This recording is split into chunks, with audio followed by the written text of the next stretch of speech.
y desarrolla una serie de mecanismos para defendernos justamente de las agresiones microbianas. A veces con éxito, la mayoría de las veces. Por eso nos infectamos y no nos enfermamos. ¿Qué es lo que ocasiona que yo me infecte y no me enferme? Mi sistema inmune. Y en algunas ocasiones ese sistema no es suficiente, por eso es que me enfermo. Sus componentes y sus funciones es lo que veremos hoy. La siguiente semana hablaremos ya de la respuesta en detalle. ¿Cuáles son esos componentes y cuáles son esas funciones? Ya hemos visto que la infección es la invasión, la llegada del microbio. La enfermedad es el daño que produce el microbio en ese tejido como consecuencia de la infección. No son lo mismo, pero sí la enfermedad es consecuencia de la infección y no siempre la infección se transforma en enfermedad. ¿De qué depende eso? De varios factores. De varios factores. Depende del tipo de microbio, depende de la virulencia del microbio, depende de los factores ambientales, depende del equilibrio de la microbiota, pero sobre todo depende del estado del sistema inmunitario del hospedero, lo que se llama la susceptibilidad. Porque ese sistema inmunitario funciona como si fuese una barrera a veces para evitar el contagio y a veces para evitar que el microbio pueda prosperar en nosotros. Entonces, el concepto de inmunidad que nosotros vamos a manejar es aquel en el cual estos componentes nos van a proteger. La inmunidad se conoce que existen, por lo menos se sospechaba, que existen elementos que nos protegían desde tiempo bastante antiguo. Por ejemplo, en la época de Grecia y de Roma, cuando había una enfermedad infecciosa como la peste, mandaban a cuidar a los enfermos a aquellas personas que habían sobrevivido a la infección, porque se daban cuenta que esas personas, favorecidas por los dioses, no habían muerto. Entonces podían encargarse de cuidar porque ya no se iban a contagiar. Ese era su pensamiento. La realidad es que esas personas ya tenían anticuerpos contra esa infección y ya no podían infectarse de nuevo. La razón biológica. Con la... Dije 5 ayer, pasa 8.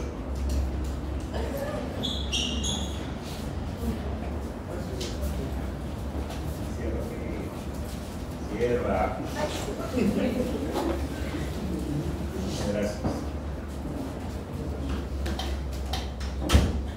Otro personaje importante que influye así como Leeuwenhoek en la microbiología, para el caso de la inmunología es Edward Jenner. Jenner era un médico inglés que observó en una población donde él vivía, Rochestershire, en Inglaterra, que había personas que se enfermaban de viruela pero que no morían, que hacían una enfermedad de viruela leve relacionada con las vacas, de ahí el nombre de vacuna. Y él hace un experimento en un niño. Este es el experimento, el gráfico del experimento.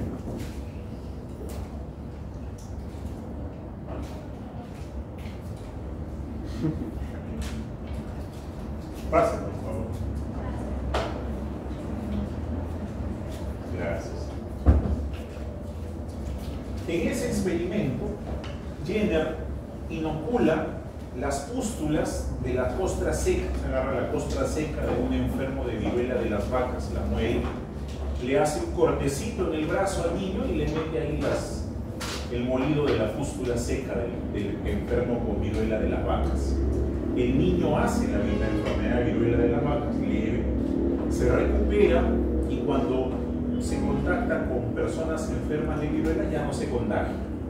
Pero se comprueba que evidentemente ese experimento funciona. Tal es así que Jenner exporta el experimento, estaba en Inglaterra, pasa a Francia, España, llega. En ese momento estamos hablando de 1803, 1804, de una expedición. Perú todavía era una colonia, una colonia virreinato de España. Llega una expedición puede buscarla en internet, la expedición de Balmis, médicos de la corte española, trae el experimento al Perú porque en sus colonias americanas, en sus virreinatos americanos, moría mucha gente por la viruela. Y empiezan a aplicar lo mismo. ¿Y cómo hicieron para transportar las pústulas? Tomaron de un monasterio un grupo de 32 niños huérfanos, sus padres habían muerto en las guerras, y en ellos les fueron inoculando durante el viaje por mar, que duraba 2 meses, 3 meses, uno por uno. Inoculaban a uno, esperaban que hiciese la enfermedad, hacían las pústulas, le raspaban y le inoculaban a otro. Es otra manera de transmitir, así lo trajeron, y así fue como se difundió. Pero con el propio Pasteur, casi 100 años después, ya se empieza a describir algunas funciones de protección que tenía el cuerpo. Sobre todo él trabaja con la rabia, llega a desarrollar una vacuna contra la rabia. Hay una historia con respecto a eso bastante interesante. Y a partir de allí ya empiezan a aparecer otros científicos más, Mechnikov y otros, que terminan por definir el sistema inmunitario como tal. El sistema inmunitario es un conjunto de diferentes elementos cuya función principal es poder distinguir lo que es propio de lo que es no propio. ¿Por qué? Porque antes de defenderme, yo tengo que saber de qué me tengo que defender. Pues tengo que conocer qué es lo mío y qué no es mío. Evidentemente lo que es mío voy a proteger, lo que no es mío voy a destruir. Eso es lo que hace el sistema inmunitario. Este sistema inmunitario ha evolucionado con la vida propia, con la finalidad de poder combatir lo que nosotros vamos a llamar ahora amenazas a la individualidad. Todo aquello que sea un peligro, el sistema inmunitario me protege. Infeccioso estamos hablando. ¿Y por qué decimos que ha evolucionado? Porque los seres vivos como tales tienen sistema inmunitario, que sea rudimentario. Hemos hablado de las bacterias, que es de lo más primitivo que hay por su estructura y demás. Las bacterias tienen una especie de sistema de defensa. Cuando un grupo de bacterias se ve amenazado por otro grupo de bacterias que llega a quitarles el espacio y la comida, las bacterias residentes fabrican sustancias llamadas bacteriocinas. Las bacteriocinas son antibióticos naturales. Antibióticos, o sea, moléculas que matan a otras bacterias, un sistema de defensa. Las amebas, como esa ameba con el cerebro y otras más, desarrollaron el sistema de fagocitosis. Prolongación citoplasmática, captura el microbio, lo imbuye, lo internaliza y hace el camino de la fagocitosis, ¿no? Formación de fagosoma, fagolisosoma y destrucción. Las aves tienen un sistema inmunitario, los peces también. Y el humano es el que tiene el sistema más avanzado, con linfocitos T, inmunoglobulinas y demás. Y nos protege contra amenazas. ¿Cuáles? Amenazas de afuera, patógenos, bacterias, hongos, virus, parásitos, gusanos, hasta de los peores. Y también nos defiende de amenazas de adentro. Por ejemplo, cáncer, neoplasias. Deben haber escuchado de la inmunoterapia, de los anticuerpos monoclonales, ahora último, las células CAR-T. Son células del sistema inmunitario que se dirigen a combatir neoplasias. Hay un sistema de respuesta dentro de nuestro cuerpo dirigido a eliminar tumores, se llama inmunoedición, que funciona hasta que el tumor, o sea, las células cancerígenas desarrollan una capacidad de reproducirse mucho más rápida. ¿Qué cosa es un tumor? Una célula con cáncer, una célula que ha perdido la regulación del ciclo celular, se reproduce de manera rápida y desordenada, lo que es un tumor, tejido. Ese es el tumor. Mi sistema inmune lo puede controlar hasta cierto límite, pero de hecho, si nosotros lográsemos vivir 200 años, todos haríamos un tipo de cáncer en la vida. Que no necesariamente nos va a matar, pero sí lo vamos a tener. Pero como no vivimos tanto, la gran mayoría no lo hace. Pero sí vemos hoy en día que hay una gran cantidad de expresiones de neoplasias. Y la otra son los injertos. Habrán escuchado del rechazo al rechazo al injerto. El paciente le trasplanta un riñón, lo termina rechazando. ¿Qué cosa es eso? Significa que el paciente trasplantado reconoce su sistema inmune, reconoce al riñón extraño y lo destruye. ¿Quién? El linfocito destruye ese riñón. Las transfusiones de sangre. ¿Qué pasaría si a una persona con grupo A, el grupo A, le transfunden sangre del grupo B? La persona va a hacer una reacción de hemólisis, va a destruir esos glóbulos B y probablemente pueda desencadenar algo más, o aún O negativo que le transfundan O positivo que pueden matar tranquilamente. ¿De quién se encarga de esa respuesta? El sistema inmune. Lo mismo sucede con el injerto natural, que es el embarazo. En el embarazo hay una reacción inmunitaria. ¿Por qué? Porque ese producto tiene el 50% de carga procedente de un ser extraño, que es el papá. 50% de la madre, el otro 50% no lo es. ¿Y por qué es que sobrevive o llega a sobrevivir en la mayoría de casos los 9 meses? Porque hay hormonas que se encargan de moderar ese sistema inmunitario, por ejemplo la progesterona. Ese sistema inmunitario funciona siempre. ¿Cuál es su composición? Órganos, tejidos, células y moléculas. Son varias cosas. Características del sistema inmunitario. Es multifocal. Está ubicado en varias zonas, no es una sola ubicación. Todo el cuerpo tiene componentes del sistema inmunitario. Difuso. Y además circulante, porque la sangre y la linfa son fluidos que transportan elementos del sistema inmunitario por todo el cuerpo. Circulante. Nos van a proteger dentro de sus múltiples funciones, tiene varias funciones este inmune. La que nos interesa es esta, protección ante enfermedades infecciosas, eso nos importa. Donde las células y los componentes del sistema inmune van a tratar de capturar al microbio y preferentemente matarlo. A veces con éxito y a veces no. Órganos y tejidos. Existen dos clases de órganos en el sistema inmunitario. Aquellos que se encargan de la producción de células, se llaman órganos primarios o centrales, son dos: médula ósea, timo. Médula ósea, origen a todas las células; timo, solamente diferenciación de linfocitos T. Y los órganos secundarios o periféricos, que sirven de reservorio, de almacén. O sea que los primarios son la fábrica y los secundarios son el almacén. ¿Qué se almacena? Células maduras.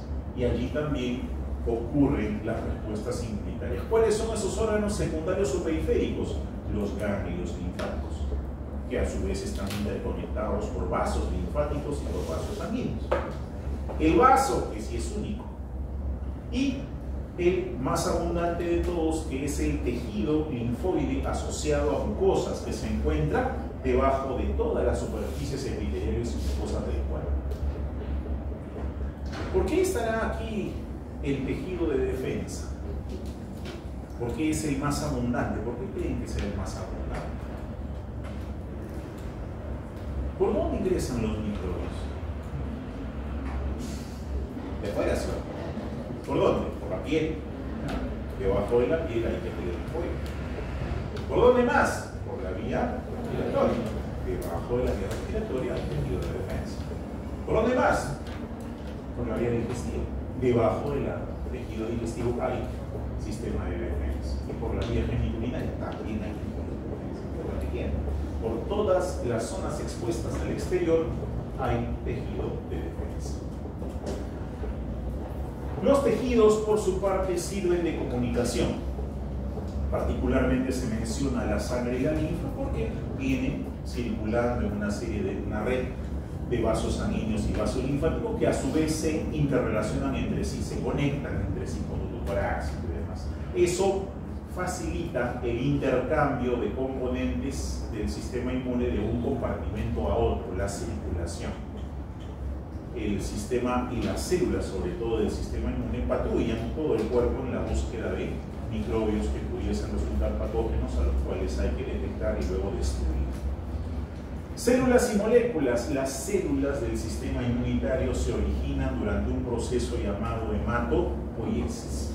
En la médula ósea hay un grupo que voy a explicar esta parte, así que no voy a fallar mucho. Hay dos tipos de hematopoiesis, qué tipos de células se generan. Podemos mencionar que hay dos grandes familias, la familia mieloide y la familia linfoide. glándula linfoide, origen a los linfocitos, tanto el T, el B, el killer y la mieloide, todo el resto, incluido el glóbulo rojo y las plaquetas. Moléculas que van a servir para comunicación. El sistema inmune, tanto las células como los tejidos y los órganos se comunican entre sí, se mandan mensajes. Esos mensajes son estas moléculas, particularmente las citoquinas.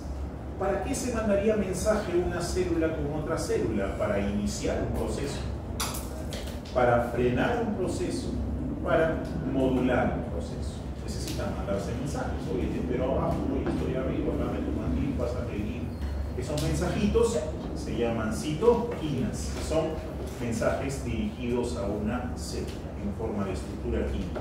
Hay otras más, como el complemento y las inmunoglobulinas, que también nos iremos presentando cuando toque el momento de hablar de la respuesta en sí. Funciones: reconocimiento y protección. ¿Reconocimiento de qué? De lo propio. ¿Protección contra qué? Contra lo extraño que pudiese causarme daño. ¿Cuáles son? Todos los que hemos visto, pues los que vienen de afuera y los que están por dentro. La respuesta inmunitaria. ¿Qué cosa es la respuesta inmunitaria? La respuesta inmunitaria es un conjunto de mecanismos que actúan de forma coordinada, que comienzan apenas tomo contacto con el microbio y terminan, por el mismo final, cuando el microbio es eliminado. Esa es la respuesta inmunitaria. ¿Okay? Conjunto de mecanismos coordinados que se activan frente a una señal de peligro o a una sustancia extraña, o sea, frente a un microbio.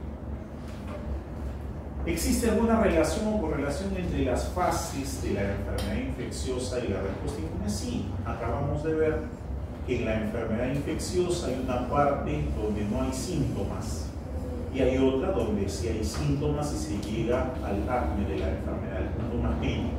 Pero a partir de allí, esa sintomatología viene cayendo, el paciente entra en convalecencia y se recupera. Alguna vez se muere, la mayor parte de veces se recupera. La respuesta inmune sigue el mismo comportamiento en curva. ¿Qué te hace acordar? Es una curva, ¿sí? La que me vas a pedir en el examen, ¿sí? Igualito es acá. Mira ese comportamiento. ¿Dónde empieza la respuesta inmune? Cuando tomamos contacto con el microbio. Y de ahí la respuesta inmune va elevándose, alcanzando su punto máximo, coincidentemente con el punto máximo de la enfermedad. Cuando logra controlar al microbio y el paciente empieza a recuperarse, la respuesta inmune también disminuye. ¿Okay? La respuesta inmune es como un ejército que sale a combatir al agresor. Entonces yo saco las tropas a combatir al agresor mientras el agresor esté vivo, pero una vez que muere, esas tropas regresan al cuartel. No tiene sentido que las tenga fuera. Y esa es la razón de ese comportamiento. Ahora, la respuesta inmunitaria, de acuerdo a su origen, puede clasificarse de varias formas, pero la clasificación que voy a mencionar es meramente artificial, es arbitraria, es creada por nosotros para poder entenderla, estudiarla. En realidad la respuesta es una sola. Es una sola la respuesta. Así que en adelante vamos a hablar de respuesta innata, primaria, adaptativa, humoral, celular. Sí, sirve para definir, para entenderla mejor. Pero en la realidad, en la fisiología humana, esa respuesta es una sola, con un solo comienzo y un solo final. Su finalidad, su objetivo es destruir al microbio. De eso se va a encargar la respuesta inmune. Destruir al microbio, muchas veces con éxito y a veces no. Su finalidad es esa y no cambia. Ahora, ¿cuál de todas las clasificaciones vamos a usar para entenderla mejor? Esta de aquí, que usa también el libro de Abbas, o sea, la respuesta innata y la respuesta adaptativa. Este es un gráfico justamente del libro de Abbas, del libro que les dije, Inmunología Básica. Y miren aquí hay un cuadro donde se grafica en tiempo, línea de tiempo que empieza en el momento cero. Ese momento cero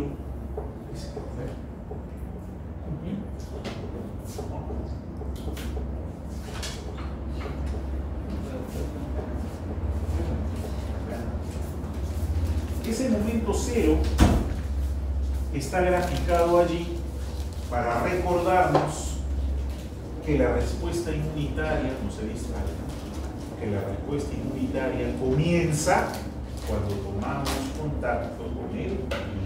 Eso lo vamos a entender mejor todavía en la siguiente semana.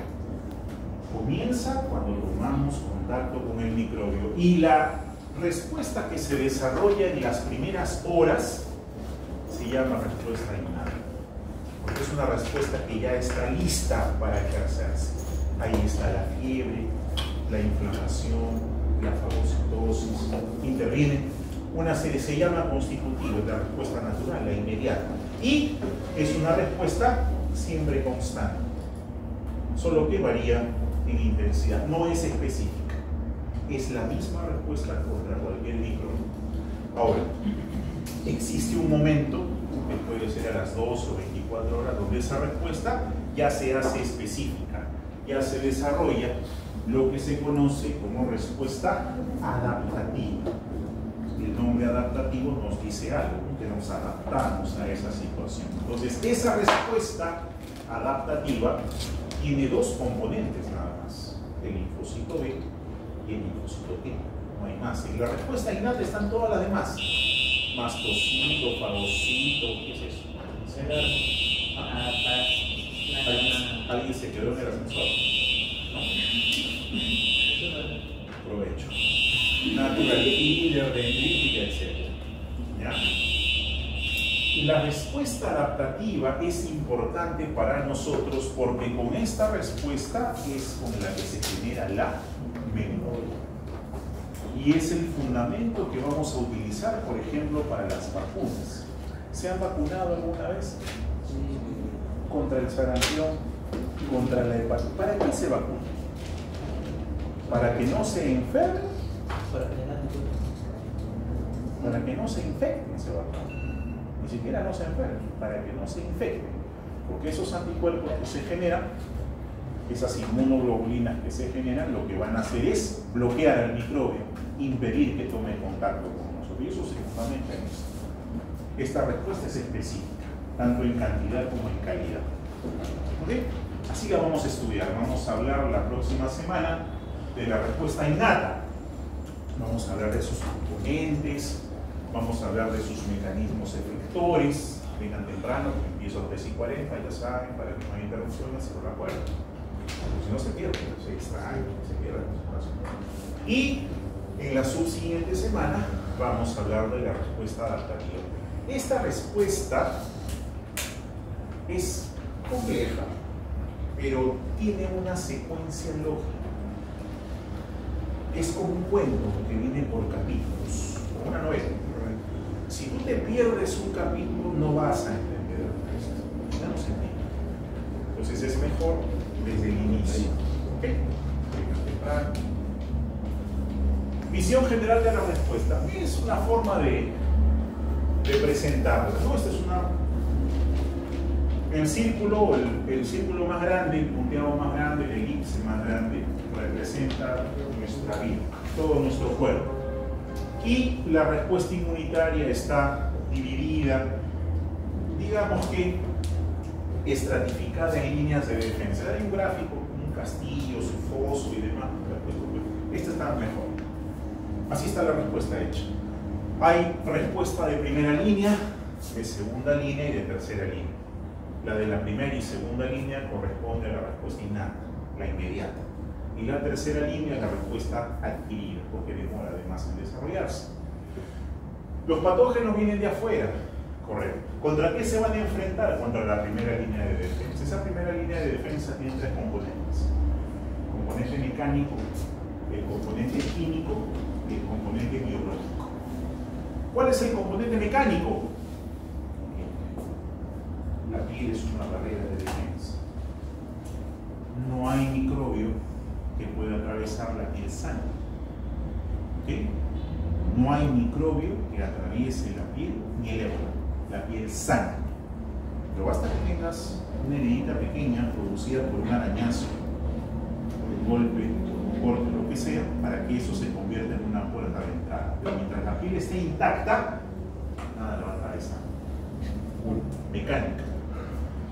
La otra parte de la barrera mecánica son las mucosas, pero esas sí son más frágiles porque la estructura histológica es diferente, es una capa monoestratificada. En cambio, la piel no solamente es poli, sino tienes arriba los queratinocitos. La segunda es la barrera química, donde hay sustancias químicas que impiden que los microbios invadan. La saliva, el sudor, las lágrimas, el jugo gástrico, entre otros. Y la tercera, que no está acá, es la barrera biológica, o sea, la microbiota. ¿Y dónde está la microbiota? En todo el cuerpo. ¿Cuál es su función? Evitar que llegue. Hace un rato les dije que las bacterias desarrollan mecanismo de defensa fabricando moléculas para matar otras bacterias. Perfecto. Imagínense que ustedes son la microbiota. Si viene alguien de la USUR a quererlo sacar de este sitio, van a fabricar sus bacterias y lo van a eliminar. Igualitos en la microbiota, si viene un patógeno y todos están completos, en equilibrio, en eubiosis, van a poder eliminar a ese microbio. Esa es la barrera protectora de la microbiota, por eso es importante que esté estable. Pero los microbios patógenos pueden lograr superar la primera barrera de defensa, sobre todo si tienen muchos factores de vigilancia. Pero para eso existe la segunda línea, que está compuesta por fagocitos, neutrófilo, macrófago, está compuesto por la fiebre, la inflamación, etc. Pueden controlarlo. Si no es suficiente, todavía queda la tercera línea, que demora en aparecer porque hay una serie de cambios que tienen que ocurrir en los linfocitos. Y si eso no es suficiente, y ahí sí el paciente se va con San Pedro. No hay más. ¿Qué ocurre? Las cosas malas. Eso es lo que desencadena. Muy bien, hemos terminado casi a las justas. Les agradezco su atención. Preguntas, por favor. El doctor justo lo mencionó cuando mencionaba lo del tiempo de reacción y la micro de para decir que se lo ponen para no infectarse, para no enfermarse. Ese tiempo es lo que le da una enfermedad crónica, o sea, se define si es crónico o aguda.